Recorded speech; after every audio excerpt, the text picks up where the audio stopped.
اس نے کہا، روم کے بادشاہ نے، بندہ ضائع کرنے والا نہیں، وزیر نے کہا بادشاہ سے، اس نے کہا کیا کریں؟ کچھ ایسا کریں کہ یہ معاذ اللہ ہمارے دین میں آ جائے۔ اور قرآن مجید نے واضح کہہ دیا ہے کہ یہودی اور عیسائی تم سے راضی نہیں ہو سکتے حتی تتبع ملتہم، جب تک کہ تم ان کے دین کی پیروی نہ کرو، ان کو کسی طریقے سے معاذ اللہ عیسائی بنایا جائے۔ تو بادشاہ کہنے لگا دو تین چیزیں ہیں جس سے کوئی بندہ بھی خریدا جا سکتا ہے، کر لیتے ہیں بات۔ نبی پاک علیہ السلام کی جو محبت ہے نا، وہ انسان کے لیے زندگی کو آسان کر دیتی ہے۔ حضور سے پیار ہوتا ہے نا تو بندہ نفرت کرنی ویسے ہی چھوڑ دیتا ہے۔ حضور سے پیار کرتا ہے، ہرس ہوس لالچ ویسے ہی نکل جاتا ہے۔ جب حضور سے محبت ہو جاتی ہے، نماز پڑھنا، درگزر کرنا، درود شریف پڑھنا، قرآن پاک پڑھنا، دین کی خدمت کرنا، حتیٰ کہ جان دینا بھی آسان ہو جاتا ہے۔ نبی پاک علیہ السلام کی محبت انسان کو کبھی بھی پریشان نہیں ہونے دیتی، الجھنے نہیں دیتی، تازہ دم رکھتا ہے حضور کا پیار۔ شرط یہ ہے کہ محبت صحیح ہو، اصلی ہو، باطن میں ہو۔ یہ آپ کے ذہن کے اندر کبھی بھی کسی بدبو کو نہیں آنے دے گی، طبیعت کو تازہ دم رکھے گی، سکون میں رہیں گی۔ لیکن نبی پاک علیہ السلام کی محبت کے کچھ تقاضے ہیں، ان تقاضوں کو سمجھنا پڑے گا۔ بالخصوص امت اس وقت جس جگہ پہ کھڑی ہے، آپ دیکھیں کہ اتنی بربریت اور اس جیتے جاگتے دیکھتے ماحول میں کہ جس میں ہر چیز کیمرے کی آنکھ دیکھ رہی ہے، اس میں اس قدر زیادہ اسرائیل کی جارحیت، اس کے جواب میں دو تین تازیانے ہیں وہ سمجھنے والے۔ ایک ہے کہ میں کوئی جذباتی بات کروں گا، آپ اس کی تائید کر دیں گے۔ ایک ہے کہ پہلوؤں پر غور کرنے کا وقت ہے کہ اتنے کٹھن ماحول میں بھی اگر مسلم امہ کے لیڈر بیدار نہیں ہو رہے تو آپ کو پس منظر سمجھنا پڑے گا کہ ہم نے نبی پاک کی محبت کے تقاضوں کو نہیں سمجھا۔ حضور سے محبت ہے نا تو پھر نبی پاک کو تو سادہ طرز زندگی پسند ہے، حضور کو تو پسند نہیں ہے۔ اللہ کے محبوب نے تو دعا مانگ کے فقیری لی اللہ تعالیٰ سے۔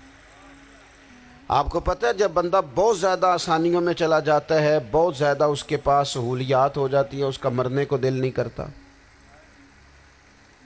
خود نبی پاک علیہ السلام نے فرمایا قیامت کے قریب کافر تم پر جھپٹیں گے جس طرح بھوکے لوگ کھانے پر جھپٹتے ہیں۔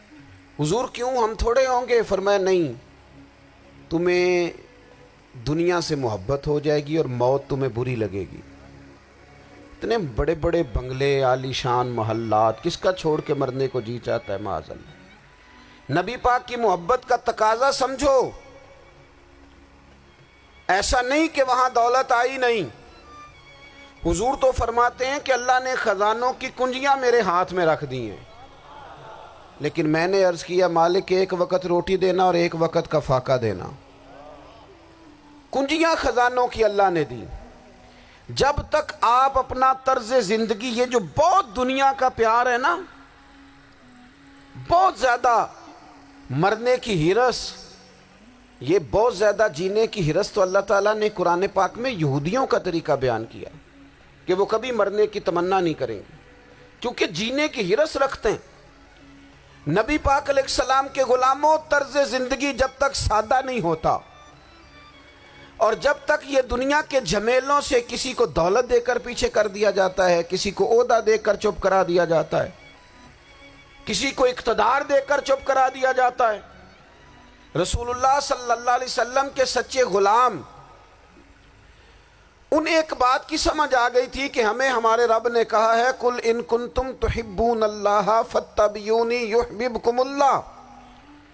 اے محبوب آپ ان سے فرما دیں اگر رب سے محبت کرنا چاہتے ہیں تو آپ کی پیروی کریں، اللہ خود ان سے محبت فرمائے گا۔ جب رب بھی ان کا ہو جائے گا، جب رب بھی ان کا کی محمد سے وفاتوں نے تو ہم، یہ جہاں چیز ہے کیا، یہ لوح و قلم تیرے ہیں، اس کا کیا مطلب ہوا؟ لوح و قلم، قلم لکھتی ہے نا تقدیریں، مقدر فیصلے، تو لوح و قلم تیرے ہیں، اس کا مطلب یہ ہے کہ پھر رب کریم تیرے اوپر فضل کرے گا، اور وہ جن فیصلوں کی امت کو دیانت سے چاہت ہے اللہ اپنے فضل سے وہ فیصلے فرمائے گا۔ جب تک زندگی حضور کی غلامی کی طرف نہیں جاتی وہ اللہ تعالیٰ کی تائید نہیں پاتی۔ حضرت عبداللہ ابن حذافہ رضی اللہ تعالیٰ عنہ کو رومیوں نے قید کر لیا تھا، اور جب رومی آپ کو قید کر رہے تھے، پکڑ رہے تھے، جنگ میں کچھ موڑ ایسا آ گیا کہ بظاہر مسلمانوں کے قدم پیچھے ہٹ رہے تھے، تو 1000 آدمی نے 100 آدمی نے مل کے آپ کے گرد گھیرا ڈالا اور بڑی مشکل سے آپ کو گرفتار کیا۔ جب بادشاہ کے سامنے لے گئے نا تو بادشاہ سے اس کا سپہ سالار کہنے لگا کہ بندہ ضائع کرنے والا نہیں، یہ بات سمجھیں آپ، ہماری طبیعت کے مطابق جو بندہ پورا نہیں اترتا ہم ضائع کر دیتے ہیں۔ حالانکہ اگر آپ کو مخالف صف میں بندہ کام کا نظر آئے تو آپ غور فرمائیں کہ یہ ہمارے قافلہ محبت میں کیسے شامل ہو سکتا ہے، اس کے لیے جد و جہد کریں تاکہ اس سے کام لیا جا سکے۔ اس نے کہا، روم کے بادشاہ نے بندہ ضائع کرنے والا نہیں، وزیر نے کہا بادشاہ سے، اس نے کہا کیا کریں، کچھ ایسا کریں کہ یہ معاذ اللہ ہمارے دین میں آ جائے۔ اور قرآن مجید نے واضح کہہ دیا ہے کہ یہودی اور عیسائی تم سے راضی نہیں ہو سکتے حتی تتبع ملتہم، جب تک کہ تم ان کے دین کی پیروی نہ کرو، ان کو کسی طریقے سے معاذ اللہ عیسائی بنایا جائے۔ تو بادشاہ کہنے لگا 2-3 چیزیں ہیں جس سے کوئی بندہ بھی خریدا جا سکتا ہے، کر لیتے ہیں بات۔ اس نے سب سے پہلے حضرت عبداللہ ابن حذافہ سے کہا کہ جتنے پیسے آپ کہیں گے آپ کو ملیں گے، آپ اس دین میں آ جائیں معاذ اللہ۔ تو حضرت عبداللہ ابن حذافہ نا، کچھ لوگ بڑے سیانے ہوتے ہیں، بردبار ہوتے ہیں، بعض باتوں پر غصہ نہیں کرتے، ہنستے ہیں۔ حضرت عبداللہ ابن حذافہ ہنس پڑے، فرمانے لگے تجھے کس نے بادشاہ بنایا، تو بڑا بیوقوف آدمی ہے۔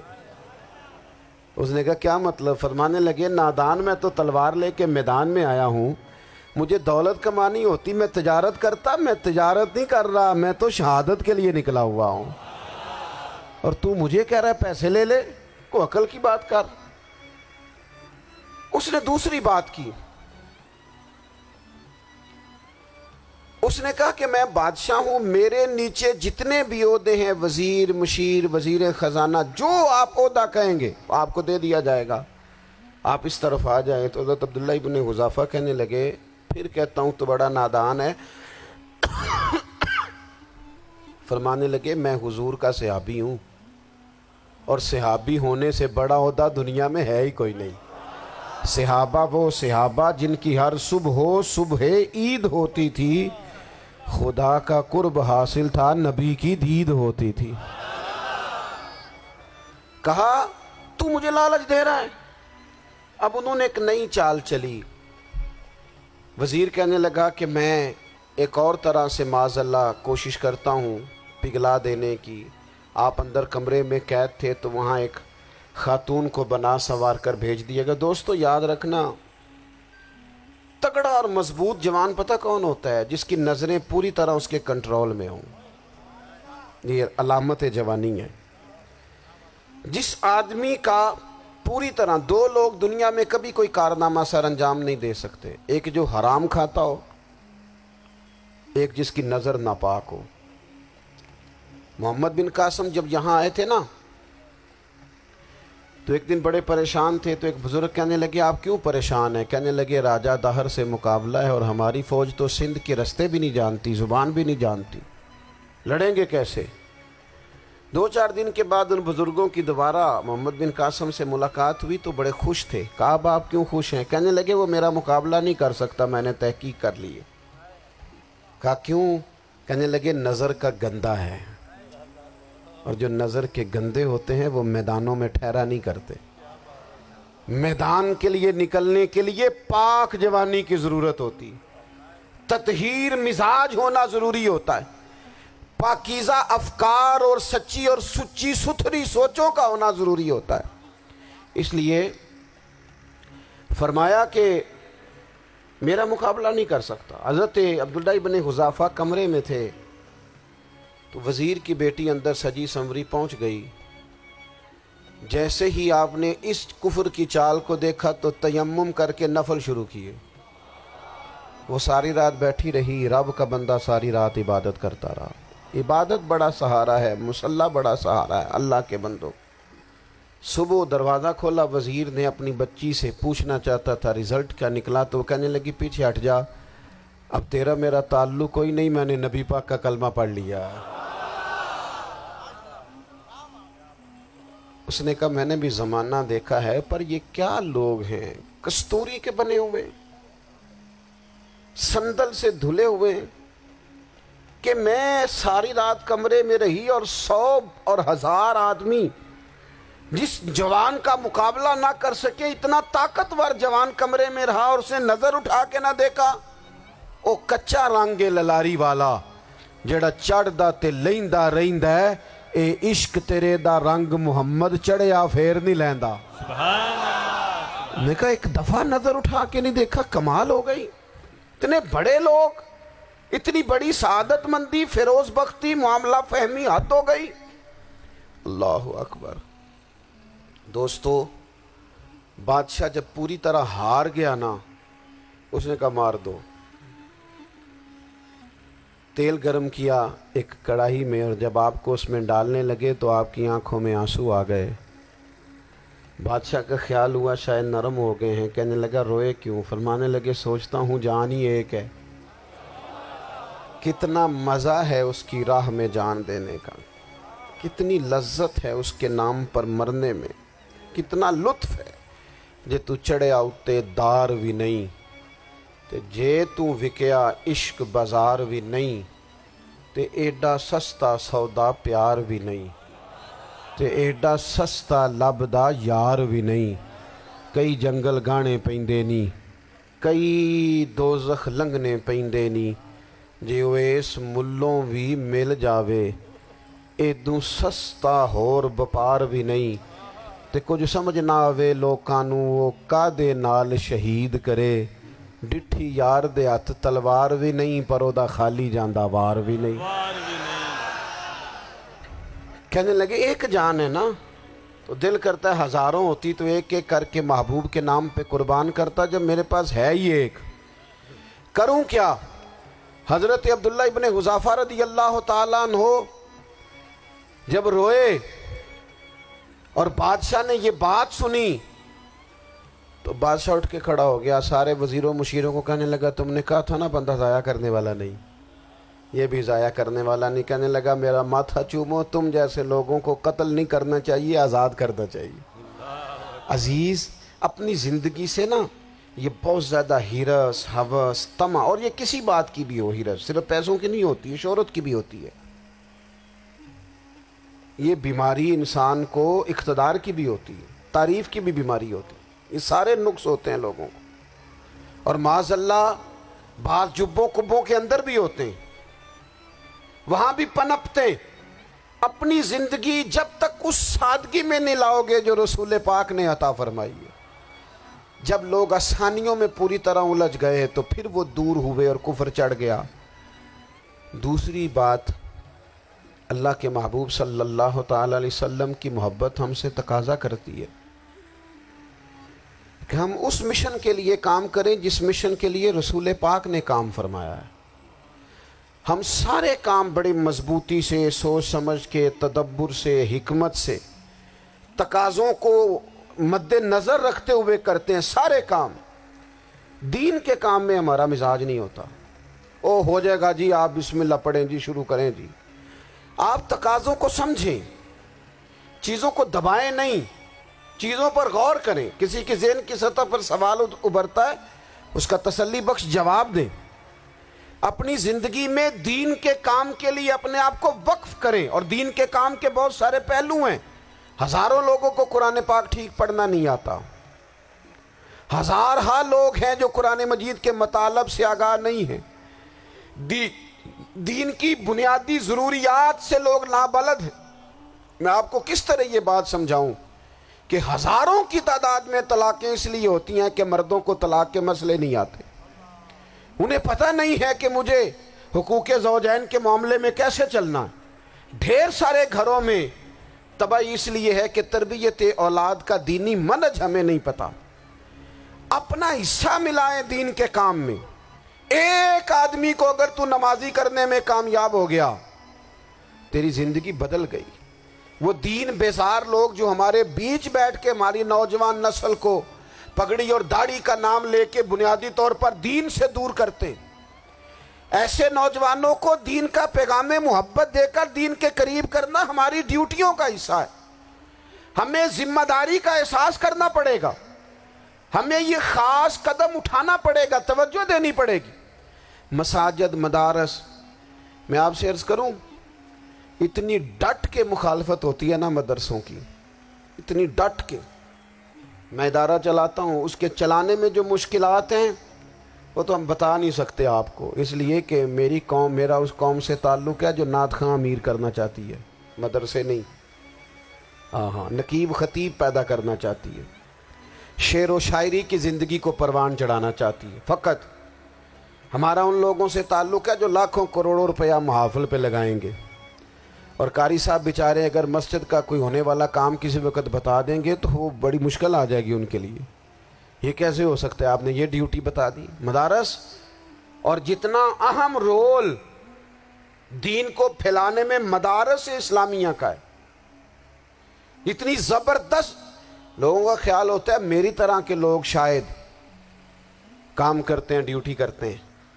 یہ 10-15 لوگ آپ کو نظر آتے ہیں جو آپ کو کہیں میڈیا پر یا ادھر ادھر ڈیوٹی کرتے، مخلص لوگ اپنی جگہ پہ، وہ بھی بڑا ہی کام کر رہے ہیں، جو میڈیا پہ آ کے بھی اخلاص سے اور درد دل سے کو دین کی، ان کی بھی کسی بات کی حوصلہ شکنی نہیں.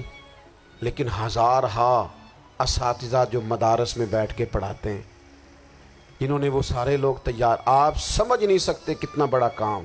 حفظ کا استاد جو ہوتا ہے نا، اس کی ڈیوٹی 24 گھنٹے ہوتی ہے فجر سے پہلے، اور اس نے بچوں کو اٹھانا ہے. تنخواہ تو ہم انہیں دینا نہیں نہ چاہتے جی، تنخواہ نہیں دے دی انہوں نے. ہمیں مولوی امیر نہ ہو جانا، مولوی نو تے سوٹ بھی 27ویں والی رات دے ہے تاکہ کدھر سوان کے عید والے دن پا نہ لوے، کیونکہ 27ویں تو بعد تے درزی پھڑتا ہی کوئی نہیں. کیوں حضرت؟ ایسے ہی ہے نا، اس وقت تو نہیں نہ لیتا. تو ہم چاہتے ہیں مولوی ہماری مرضی کے ہماری طرح کا سوٹ نہ پہن لے. مدارس کی مضبوطی آپ یہ دیکھ لیں، یہ صلاح الدین ایوبی کا تعلق بھلا کس چیز سے تھا؟ غوث اعظم کے مدرسے سے. حضور غوث اعظم کے مریدوں کی جماعت اس کے ساتھ شامل تھی. کون لوگ تھے جنہوں نے مدارس سے فیض پایا؟ رازی اور غزالی، حضور غوث اعظم، خواجہ اجمیر، یہ سب لوگ مدارس کے لوگ ہیں. کمزوریاں ہیں، غلطیاں ہیں، بہت ساری چیزوں کی اصلاح کی ضرورت ہے، لیکن یہ دین کا بہت بڑا قلعہ ہوتا ہے مدرسہ. لیکن اس کی مخالفت کی جاتی ہے. مجھے بتائیے، اگر مدرسوں میں کمزوریاں ہیں تو کالجوں یونیورسٹیوں میں نہیں ہیں؟ ہم نے کبھی مخالفت کی ہے بند کر دو سارے؟ لیکن لوگوں کا جب خیال آتا ہے، جب ہمارے ایک سابقہ وزیر صاحب تھے سر راہ، کسی دعوت میں میری ان سے ملاقات ہو گئی تو انہوں نے کہا مدرسوں کا کردار کیا ہے آج کے ماحول میں. میں نے انہیں کہا کہ مختلف کورسز آپ کراتے ہیں نا، تو اس کے لیے پھر مختلف ویکینسیز ہوتی ہیں. جہاں بچوں کو مدرسے کا کورس کرایا جاتا ہے تو استاد بننا ہوتا ہے، اس نے خطیب بننا ہوتا ہے، مسجد کی ڈیوٹی کرنی ہوتی ہے. میں نے کہا آپ بالکل کوئی حکومت سرپرستی نہیں کرتی، لیکن اللہ کا فضل ہے.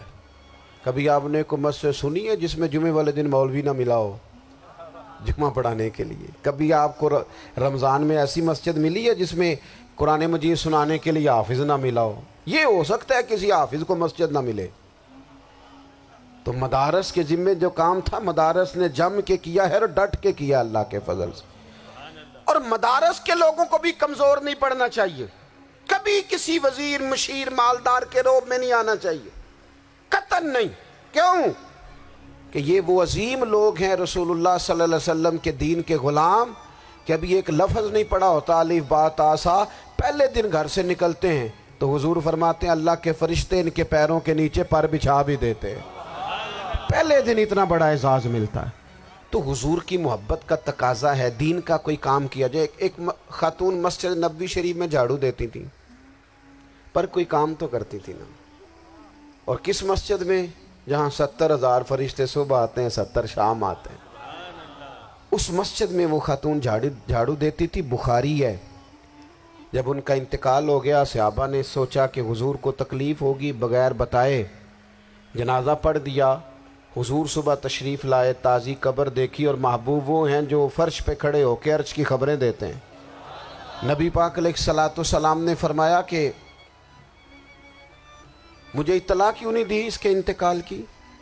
یہ کرم دیکھو، کوئی ڈیوٹی تو کرتی تھی نا یار، پر خلوص سے، پر پیار سے، پر اللہ کو راضی کرنے کے لیے، پر درد دل سے۔ اور دین کی ڈیوٹیاں کرنے والے دوستو سنو، حضور صبح آئے، قبر کو دیکھ کر فرمایا مجھے کیوں نہیں بتایا؟ یا رسول اللہ آپ کو تکلیف دینا مناسب نہ جانا؟ تو قبر پہ کھڑے ہو کے حضور نے فرمایا صف بناؤ، میں دوبارہ جنازہ پڑھاؤں گا۔ صف بناؤ، میں دوبارہ جنازہ پڑھاؤں گا۔ کوئی ڈیوٹی تو۔ تیسرا تقاضا حضور کی محبت کا، سمجھو میں بس بڑی جلدی بات سمیٹنے لگا ہوں۔ حضور کی امت سے پیار کرو، یہ نبی پاک کی محبت کا تقاضا ہے۔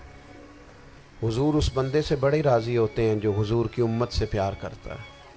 آپ کو پتہ ہے حضرت جبریل امین علیہ السلام نے معراج کی رات حضور علیہ الصلوۃ والسلام سے عرض کی تھی کہ اللہ کی بارگاہ میں عرض کیجئے گا میری بھی ڈیوٹی لگ جائے آپ کی امت کے ساتھ محبت کرنے پر۔ تو یہ کیوں کہا تھا انہوں نے؟ علماء نے لکھا اس لیے کہا تھا کہ حضرت جبریل بھی جانتے ہیں کہ حضور کی امت سے محبت کی بات کی جائے نا تو نبی پاک راضی ہوتے ہیں۔ امت سے پیار کرو گے نا، امت سے۔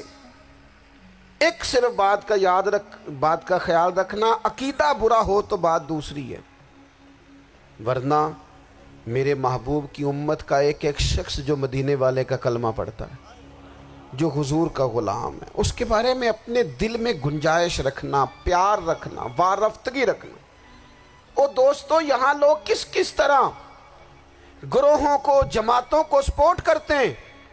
نبی پاک نے اس امت کی کثرت پر فخر بیان کیا، اور حضور فرمانے لگے 120 صفیں جنتیوں کی ہوں گی، قیامت میں 80 صفیں صرف میری امت کی ہوں گی۔ میں کثرت امت پر فخر کروں گا۔ ان لوگوں سے پیار کرنا ہے، ان کے دکھ درد کو سمجھنا ہے۔ پتہ ہے آج کیا ہوتا ہے؟ آج ہمیں نا مختلف چھوٹے چھوٹے ملکوں میں بانٹ دیا گیا، تو ہم کسی دوسرے مسلمان بھائی کا درد نہیں محسوس کرتے، ہم گھروں میں نہیں محسوس کرتے۔ پڑوسی پر ظلم ہو رہا ہو تو ہم کہنے پتر ساڈا نہیں مسئلہ، یہودا مسئلہ ہے، تینوں کی لگے۔ حالانکہ پڑوسی کی آگ اس لیے بھی کسی وقت بجھا دینی چاہیے کہ پڑوسی کی نہ بجھائی جائے تو اپنا گھر بھی زاد میں آ جاتا۔ آج امت مسلمہ سے ہمیں بس لگا دیا گیا اپنے حصے کی روٹی کماؤ، اپنے حصے کی کوٹھی بناؤ، اپنے حصے کی گاڑی خریدو، اپنے حصے کا کام کرو۔ امت کا درد، امت کی بات، وحدت امت کا تصور، امت کا دوبارہ سے وہ شان ارسل رسولہ بالہدی ودین الحق لیظہرہ علی الدین کلہ، وہ تصور کب ہوگا؟ اس وقت ہوگا جب ہم بات امت کی کریں گے۔ نبی پاک علیہ السلام نے فرمایا مسلمان کی مثال ایک جسم کی طرح ہے، جسم کے ایک حصے کو تکلیف ہو تو سارا آزمائش میں آ جاتا ہے۔ مجھے بتاؤ یہ انگلی درد کرتی ہو، یہ انگلی جسم کا حصہ ہے نا، تو میرا خیال ہے دماغ یہ کہہ دے گا کہ انگلی کی درد ہے نا مینوں کی لگے، دل کہہ دے گا کوئی نہیں ٹینشن لینے، انگلی کا مسئلہ ہے نا۔ ایسا نہیں ہوتا، بلکہ جب انگلی میں درد ہوتی ہے تو دماغ منصوبہ بندی کرتا ہے کہ اس کا علاج کیسے ہو سکتا ہے، دل پریشان ہوتا ہے، پیر چل کے جاتے، ہاتھ وہ دوائی وصول کرتے، دانت اسے چبا کر، حلق اسے نگل کر، معدہ اسے ذخیرہ کر کے جسم میں پھیلاتا ہے، پھر جا کے انگلی شفا پذیر ہوتی ہے۔ ایک حصے کو درد ہو تو سارا حصہ کام پہ لگ جاتا ہے۔ اسرائیل اگر تکلیف دے رہا ہے فلسطینیوں کو تو ہونا چاہیے تھا نا بعض مسلمان حکمرانوں کو نیند نہ آتی، وہ درد دل محسوس کرتے۔ ہونا چاہیے تھا نا کہ بعض لوگ یہاں ہم کیا کرتے ہیں بھلا بیٹھ کے؟ اب تو مجھے بعض چیزوں سے کوفت بھی ہونے لگا، ہم دیتے ہیں بیان، مذمت۔ آپ کے بیان دینے سے کیا ہوگا؟ فلانے نے بھی بیان دے دیا، فلانے نے بھی کلپ دے دیا، یہ کیا کر رہے ہیں؟ یہ تو آپ زندہ رہنا چاہتے ہیں. وہ جس طرح آج کل ہمارے ہاں بہت ساری چونکہ جماعتیں ہیں تو کشمیر ڈے آتا ہے نا تو مل کے ریلی نہیں نکالی جا سکتی, سوال نہیں پیدا ہوتا, کیونکہ ہمیں جماعتوں کو زندہ رکھنا ہے. اس جماعت کی خبر الگ لگنی چاہیے, اس جماعت کی خبر الگ, تو ایسے کوئی انقلاب آئے گا. یاد رکھنا امت کو پوری کو ایک طاقتور آواز بننا پڑے گا. ہمیں تھوڑا تھوڑا اوپر اٹھ کے سوچنا پڑے گا. خدا را اللہ تعالیٰ مجھے معاف کرے اگر کوئی بات میں سطحی کر رہا ہوں, دل کی گہرائی سے عرض کرتا ہوں اب تو بڑا سخت وقت آ گیا. اب چونکہ اب تو کیمرے کی آنکھ آئی ہے تو وہ زخمی بچے دیکھے نہیں جاتے, وہ تڑپتی مائیں دیکھی نہیں جاتی, وہ سسکتی اور آواز دیتی بیٹیاں سنی نہیں جاتی. وہ آوازیں ایسی ہیں جیسے وہ رات کے سناٹوں میں چیخیں بن کے لوگوں کو جگایا کریں گی. خدا را کچھ جرم ایسے ہوتے ہیں جن کی سزائیں بڑی سخت ہوتی ہیں, جن کی معافی بڑی مشکل سے ہوتی. اپنے اندر جذبہ ایمانی پیدا کریں. اور میرے دوستو بستر پر بھی تو لوگ ماری جایا کرتے ہیں نا. اپنی زندگی رسول اللہ صلی اللہ علیہ وسلم کے دین کے نام کرو. جذبہ جہاد, شوق شہادت اور عشق رسول, یہ عناصر ہیں جو امت مسلمہ کو پیروں پر کھڑا کریں گے. 2 منٹ کے لیے سوچو, امت اگر اسی طرح کٹتی رہی, پریشان رہی, دکھتی رہی اور باری باری کر کے, اقبال نے کیا کہا تھا, اس نے کہا تھا وطنوں میں, انہوں نے کہا تھا کہ ان تازہ خداؤں میں بڑا سب سے وطن ہے, جو پیرہن اس کا ہے وہ مذہب کا کفن ہے. تو اقبال ہم کیا کریں, کہنے لگے بازو تیرا توحید کی قوت سے قوی ہے, اسلام تیرا دیس ہے, کیونکہ تو مصطفی ہے.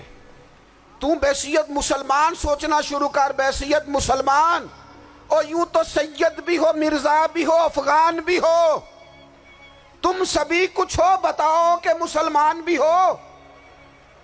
تمہارے اندر کہیں سے کوئی مومن بھی بولتا ہے کہ نہیں؟ علاقائی تعصبات اور ملکی سرحدوں میں قید ہو جانے والوں, تم ایک نبی کی امت ہو. کیوں نہیں سمجھتے کہ جب کشمیر کی بیٹی روتی ہے تو مدینے والے محبوب پاک علیہ السلام کی امت کی بیٹی روتی ہے, جب فلسطین کی بیٹی روتی ہے تو امت کی بیٹیاں روتی. خدا را کچھ درد دل اپنی طبیعت میں پیدا کریں. میں حکمرانوں کی بات نہیں کرتا, میں تو عام لوگوں سے ایسے تبصرے سنتا ہوں جو نہیں کرنے چاہیے. وہ نہیں جی نہیں, دوسرا رخ بھی دیکھو, عام آدمی اٹھ کے, عام لوگ بھی یہ خطرناک سوچیں اور ان سے خوفناک نتائج برآمد ہوں گے. تو 3 باتیں میں نے آپ کی خدمت میں عرض کی ہیں. ایک تو کوشش کریں اپنی زندگی کے اندر کہ زندگی کو سادہ کریں. پیسہ ضرور کمائیں لیکن پیسے سے پیار نہ کرو, پیار تو مدینے والے رسول سے کرنا. دولتیں, ہرس, ہوس, طمع, ان سے باہر آؤ. اور دوسری گزارش آپ کی خدمت میں یہ عرض کی ہے, کچھ نہ کچھ دین کا کام, اور اس میں بھی شہرتوں سے بچتے ہوئے, تصویروں سے بچتے ہوئے. میں ہر محفل میں شاید کہتا ہوں میری فوٹو آ رہی ہے اور لائیو آ رہا ہے اور فلاں ہو رہا ہے, لیکن اس محفل کا خوبصورت انسان وہ ہے جو سب سے پیچھے بیٹھا ہے. وہ کسی فوٹو کے لیے نہیں آیا. اور میں ڈھیر سارے لوگ دیکھ رہا ہوں, یہ جو آگے بیٹھ جاتے ہیں بعض اوقات 5, 7, 10 لوگ, یہ بڑی تصویر سازی کرتے ہیں, لیکن جو پیچھے بیٹھے ہوتے ہیں, جو پیچھے بیٹھے ہوتے ہیں ان کی کوئی فوٹو نہیں آتی. اور میں نے بہت سارے لوگوں کو دیکھا ہے کبھی موبائل کو ہاتھ بھی نہیں لگاتے, لیکن جن کے لیے آئے ہیں انہیں تو پتہ ہے نا کون کون آیا ہے. اور کچھ دین کے لیے کریں. اور تیسری گزارش آپ کی خدمت میں یہ ہے کہ امت بن کر بھی ضرور سوچیں اور امت کے دکھوں کا مداوع بھی کریں, اور امت مسلمہ کا درد بھی اپنے سینے میں ضرور محسوس کریں. اللہ تعالی ہماری اس بزم کو. جی ایک بات اور سن لیں جی, نبی پاک علیہ السلام نے ارشاد فرمایا, لائیں جی, حضور سید عالم علیہ السلام نے ارشاد فرمایا کہ جب تک بندہ اللہ کے بندوں کی مدد میں رہتا ہے نا, اللہ بھی اس کی مدد کرتا رہتا ہے. یعنی اگر آپ امت کے لیے سوچتے ہیں, کوئی امت کے لیے فکر پیدا کرتے ہیں, کچھ امت کی سوچیں لاتے ہیں, تو اللہ بھی مدد فرمائے گا. اور یہ بات اچھی طرح یاد رکھیں, جب بھی بندہ کوئی ایسا کام کرتا ہے نا جو خالص اللہ کی رضا کے لیے ہو تو رب کی مدد ضرور آتی ہے۔ وَلَقَدْ نَصَرَكُمُ اللَّهُ بِبَدْرٍ وَأَنْتُمْ أَذِلَّةٌ، تو یہ کام کریں گے تو اللہ کی مدد بھی آئے گی۔ اللہ توفیق عطا فرمائے۔ وَمَا عَلَيْنَا إِلَّا الْبَلَاغُ۔